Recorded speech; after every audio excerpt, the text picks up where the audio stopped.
ఇటు జూబ్లీహిల్స్ ఉప ఎన్నికల కౌంటింగ్ మరి కాసేపట్లో ప్రారంభం కానుంది. ఉదయం 8 గంటలకు యూసఫ్గూడ కోట్ల విజయభాస్కర్ రెడ్డి స్టేడియంలో కౌంటింగ్ ప్రారంభం కానుంది.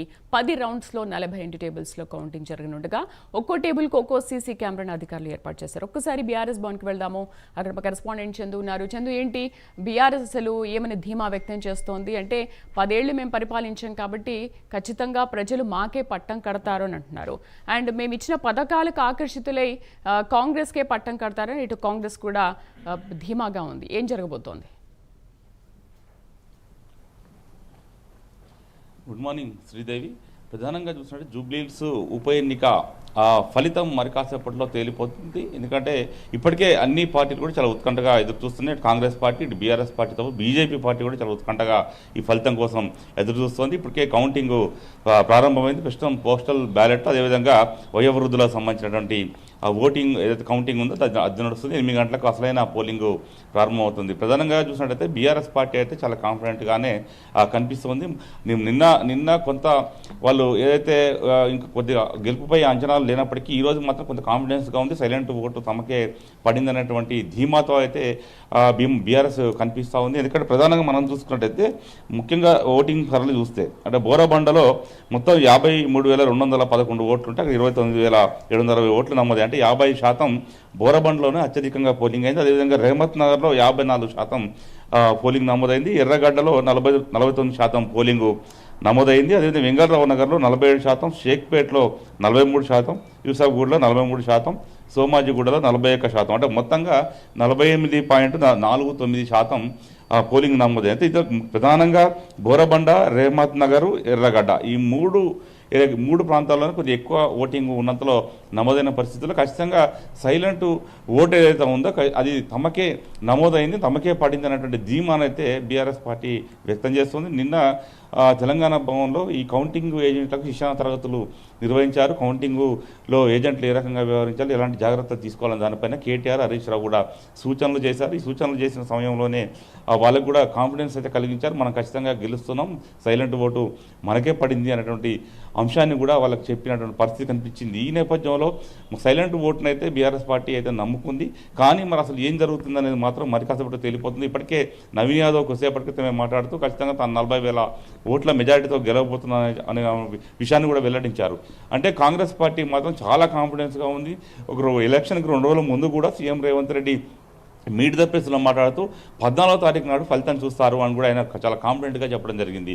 ప్రస్తుతం చూసినట్టయితే రెండు పార్టీలు ధీమాను వ్యక్తం చేస్తున్నప్పటికీ కొంత మేరకు కాంగ్రెస్ పార్టీకి ఏడ్జ్ ఉంటుందనేటువంటి విషయాన్ని కూడా ఇప్పటికే రాజకీయ విశ్లేషకులు కూడా చెప్తున్న పరిస్థితి. నిన్న కొంతమంది బీఆర్ఎస్ పార్టీ సంబంధించిన నేతలు కూడా లోపల మాట్లాడుకుంటున్నారు. బహిరంగ బయటికి మాట్లాడకపోయినప్పటికీ కొంత తమ విజయావకాశాలు లేవు అనేటువంటి అంశాన్ని కూడా వాళ్ళు చెప్పుకొచ్చే ప్రయత్నాన్ని అయితే చేశారు. కానీ ప్రధాన నేతలు మాత్రం ఖచ్చితంగా తాము గెలుస్తామనే ఎందుకంటే ఈ జూబ్లీహిల్స్ ఉప ఎన్నికల ప్రచారంలో బీఆర్ఎస్ పార్టీ అసలు ప్రచారం కాంగ్రెస్ పార్టీ కూడా అంతలా ప్రచారం చేయలేదు. బీఆర్ఎస్ పార్టీ మాత్రం ప్రచారంలో చాలా దూకుడుగా ముందుకెళ్ళింది.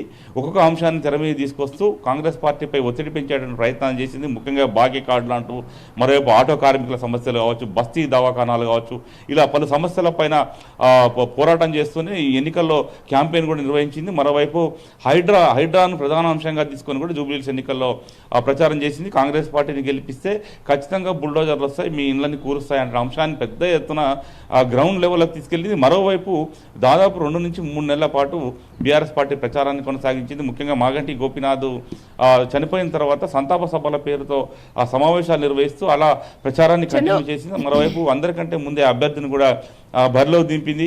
ఇవన్నీ కూడా చేసుకుంటానే ముందుకు వెళ్ళింది. మరోవైపు ఒక్కొక్క ఓటర్ను దాదాపు 10 సార్లు బీఆర్ఎస్ పార్టీ నేతలు కలిసినటువంటి పరిస్థితి కనిపించింది. అంటే ఆ రకంగా ప్రచారం నిర్వహించింది. మరోవైపు కేటీఆర్ రోడ్ షోలకు జనం విపరీతంగా హాజరయ్యారు. ఆయన స్పీచ్కు చాలా కేరింతలు కొట్టినటువంటి పరిస్థితి కనిపించింది. అంటే మొత్తంగా చూసినట్టయితే బీఆర్ఎస్ పార్టీ అయితే చాలా కాన్ఫిడెంట్గా ప్రచారాన్ని నిర్వహిస్తూనే ముందుకెళ్ళింది. అదేవిధంగా కౌంటింగ్ ఈ రోజు కూడా అదే ధీమాన్ని కూడా వ్యక్తం చేస్తున్న పరిస్థితి అయితే కనిపిస్తూ ఉంది.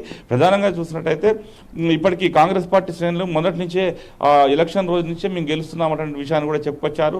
ముఖ్యంగా ఇప్పటికే కాంగ్రెస్ పార్టీ సంబంధించిన మహేష్ కుమార్ గౌడ్ అదేవిధంగా పిసిసి అధ్యక్షుడు మహేష్ కుమార్ గౌడ్ కావచ్చు, అదేవిధంగా మిగతా నేతలంతా మంత్రులంతా కూడా చాలా ఆసక్తిగా ఎదురు చూస్తున్న పరిస్థితి కనిపిస్తుంది. ఎందుకంటే మంత్రులు, కాంగ్రెస్ పార్టీ సంబంధించిన మంత్రులంతా కూడా విపరీతంగా క్యాంపెయిన్ చేశారు. లాస్ట్ 2-3 రోజులు కూడా వాళ్ళంతా కూడా నియోజకవర్గంలో మకాం వేసిన పరిస్థితుల్లో వాళ్ళైతే ఖచ్చితంగా తాము గెలవబోతున్నామని చెప్పుకొచ్చారు. ఇక మరోవైపు బీఆర్ఎస్ పార్టీ కూడా, ఈ బీఆర్ఎస్ పార్టీకి ఎన్నిక కూడా చాలా సవాల్తో కూడుకున్నటువంటి ఎన్నిక. ఎందుకంటే కౌంటింగ్లో ఫలితం ఏ రకంగా వస్తుందో తెలియదు, కానీ మొత్తానికి మాత్రం ఒకవేళ బీఆర్ఎస్కి అనుకూలంగా వస్తే మాత్రం ఖచ్చితంగా బీఆర్ఎస్ పార్టీ ఏదైతే కాంగ్రెస్ పార్టీ మీద ప్రజా వ్యతిరేకత ఉంది అనే అంశాన్ని మాత్రం ప్రొజెక్ట్ చేయాలని కూడా చూస్తూ ఉంది. ఎందుకంటే ఇప్పటికే చాలా హామీలు అమలు చేయలేదు కాబట్టి ఈ ఎన్నికల్లో తాము గెలిస్తే ఖచ్చితంగా కాంగ్రెస్ పార్టీ పతనం ఖాయం అనేటువంటి విషయాన్ని కూడా బీఆర్ఎస్ పార్టీ చెప్పుకొస్తుంది.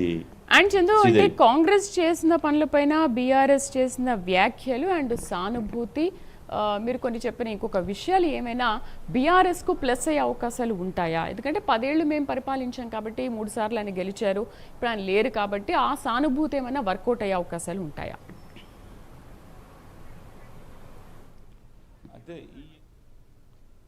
ప్రస్తుతం నవీన్ యాదవ్ మాట్లాడుతున్నారు మీడియాతో, మనం చూస్తున్నాం. అక్కడ మాజీలు వచ్చినారు, ఇక్కడ ప్రజెంట్ ఎమ్మెల్యేలు, మంత్రులు, ముఖ్యమంత్రి గారు వచ్చినారు. అందరు కష్టపడ్డారు. ప్రజలు కూడా అభివృద్ధి గురించి ప్రజల ఆలోచన బాగా బలంగా ఉంది. మంచి మెజార్టీ వస్తుంది, మంచి మెజార్టీ గెలవబోతారు.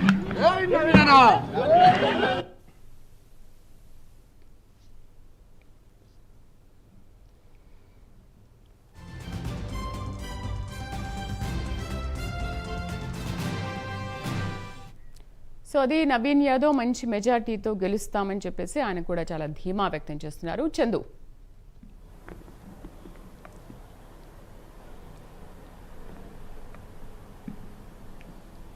చందు, సానుభూతి వర్కౌట్ అయ్యే అవకాశాలు ఏమైనా కనిపిస్తున్నాయా?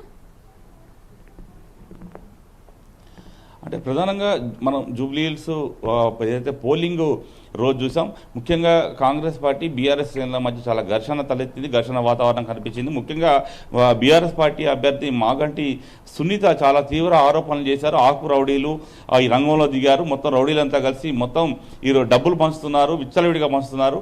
ముఖ్యంగా డిప్యూటీ సీఎం బట్టి విక్రమార్క కూడా గ్రౌండ్లోకి వచ్చారు. అసలు నాన్ లోకల్ ఎలా వస్తారు, మీద కాంగ్రెస్ పార్టీ సంబంధించినటువంటి ఎమ్మెల్యేలంతా కూడా నియోజకవర్గంలో మకం వేసి వాళ్ళే విచ్చలవిడిగా డబ్బులు పంపిణీ చేస్తున్నారు అంటూ కూడా బీఆర్ఎస్ పార్టీ ఆ రోజు మొత్తంగా కూడా ఆరోపణ చేసింది. ఎన్నికల అధికారులకు కూడా ఫిర్యాదు చేసిన పరిస్థితి కనిపించింది. అంటే ఒక మోరల్గా ఆ రోజే వాళ్ళు కొంత నైరాశ్యంలోకి బీఆర్ఎస్ పార్టీ వెళ్ళినటువంటి పరిస్థితి మనకు కనిపించింది. ఈ నేపథ్యంలో ప్రస్తుతం మాత్రం చాలా టైట్ పొజిషన్, అంటే నెక్ టు నెక్ ఫైట్ జరగబోతుందనేది మనం విశ్లేషణ చేస్తున్నాం. కానీ అటు బీఆర్ఎస్ పార్టీ కానీ కాంగ్రెస్ పార్టీ అయితే 40,000 మేడతో గెలుస్తామని చెప్తుంది, కానీ బీఆర్ఎస్ పార్టీ మాత్రం తాము గెలుస్తామని మాత్రమే చెప్తా ఉంది. అంటే మెజారిటీలు కానీ ఏమి కానీ చెప్పడం లేదు. అంటే ఇంకా కొంత వాళ్ళు లోపల మాత్రం కొంత గుబులు అయితే వాళ్ళలో ఉన్నట్టు మనకు చాలా స్పష్టంగా కనిపిస్తుంది. అంటే ఇంకా పూర్తి స్థాయిలో గెలుస్తామనే కాన్ఫిడెన్స్ అయితే కింది స్థాయి క్యాడర్లో మాత్రం ఎక్కడా కనిపించడం లేదు. ప్రధానంగా అగ్రనేతలు మాత్రమే తాము గెలుస్తామనే కాన్ఫిడెన్స్లో ఉన్నారు. కింది స్థాయి క్యాడర్లో మాత్రం తాము గెలుస్తామనేటువంటి ఒక ఉద్దేశం అయితే ఎక్కడ కూడా కనిపించలేదు. ఆ రోజు పోలింగ్ రోజు కూడా అదే పరిస్థితి కనిపించింది. ఎందుకంటే చాలా చోట్ల బీఆర్ఎస్ పార్టీ సంబంధించినటువంటి ఏజెంట్లు కూడా పెద్ద కొన్ని బూతుల్లో లేనటువంటి పరిస్థితి కనిపించింది. ముఖ్యంగా కాంగ్రెస్ పార్టీ క్యాడర్ అంతా తిరుగుతుంటే కూడా ఎక్కడ అంటే ఒక అభ్యర్థి మాత్రమే క్షేత్రస్థాయిలో కొంత తిరిగి ఆ వెంబడి కొంతమంది కార్పొరేటర్లు మాత్రమే తిరిగిన పరిస్థితి, కానీ మెయిన్ లీడర్స్ మాత్రం ఎవరు ఆ రోజు ఫీల్డ్లో కనిపించలేదు. ఈ నేపథ్యంలోనే ఆ రోజే కొంత గందరగోళ పరిస్థితి అయితే బీఆర్ఎస్లో కనిపించింది. ఈ నేపథ్యంలో గెలుపుపై బీఆర్ఎస్ కాన్ఫిడెన్స్గానే ఉన్నప్పటికీ కూడా కింది స్థాయి క్యాడర్లో మాత్రం అది కనిపించడం లేదు. చందు, అయితే ఈ జూబ్లీ హిల్స్ ఎన్నికను అనేది 3 పార్టీలు కూడా చాలా ప్రతిష్టాత్మకంగా తీసుకున్నాయి. మేమంటే మేము గెలుస్తామంటూ. ఒకవేళ నిజంగా బీఆర్ఎస్ కనుక ఓడిపోతే ఏంటి పరిస్థితి? ప్రస్తుతం బీఆర్ఎస్ సిట్టింగ్ స్థానం మాగంటి గోపీనాథ్ మరణంతో వచ్చినటువంటి స్థానం సిట్టింగ్ స్థానం. కానీ ఈ ఎన్నికల్లో బీఆర్ఎస్ పార్టీ ఓడిపోతే మాకు ఒక సీట్ తగ్గిందని చెప్పుకునే ప్రయత్నం చేస్తుంది, కానీ దీంతో మేము అధికారంలోకి వచ్చేదైతే లేదు ఇప్పుడు అనేటువంటి విషయాన్ని కూడా చెప్పుకునే ప్రయత్నం చేస్తుంది. ఎందుకంటే ఇంకా 3 ఏళ్ళు కాంగ్రెస్ పార్టీకి అధికారం ఉంది. గతంలో బీఆర్ఎస్ అధికారం ఉన్నప్పుడు కూడా 3 చోట్ల ఉప ఎన్నికలు వచ్చాయి. దుబ్బాక ఎన్నికల్లో వచ్చాయి, అదేవిధంగా హుజూరాబాద్ వచ్చింది, అదేవిధంగా హుజూర్ నగర్ వచ్చింది, మునుగోడు వచ్చింది. ఈ ఎన్నికల్లో అప్పుడు ఉన్నటువంటి ప్రతిపక్ష పార్టీగా ఉన్నటువంటి కాంగ్రెస్ పార్టీ కూడా ఓడిపోయింది.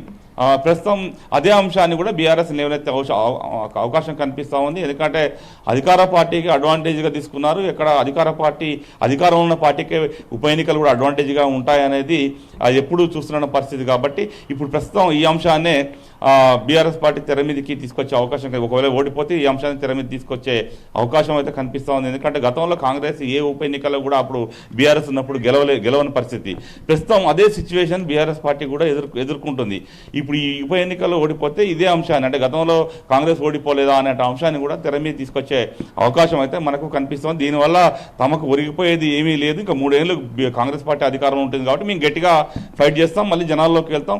అవసరమైతే ఈ పార్టీ ఫిరాయించినటువంటి ఎమ్మెల్యేలు ఎవరైతే ఉన్నారో వాళ్ళంతా 10 మందితో కూడా రాజీనామా చేయించి ఎన్నికలకు రండి అనే ఒక సవాల్ను మాత్రం బీఆర్ఎస్ పార్టీ విసిరే అవకాశం కనిపిస్తుంది. ఖచ్చితంగా ప్రజాక్షేత్రంలో ఈ 10 ఉప ఎన్నికలు తేల్చుకుందాం అనేటువంటి ధోరణిలో వ్యవహరించే అవకాశం అయితే కనిపిస్తోంది. శ్రీదేవి.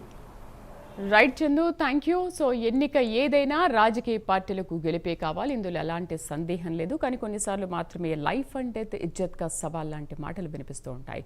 సో చూద్దాం జూబ్లీ హిల్స్ అండ్ బీహార్లో ఏం జరగబోతోంది.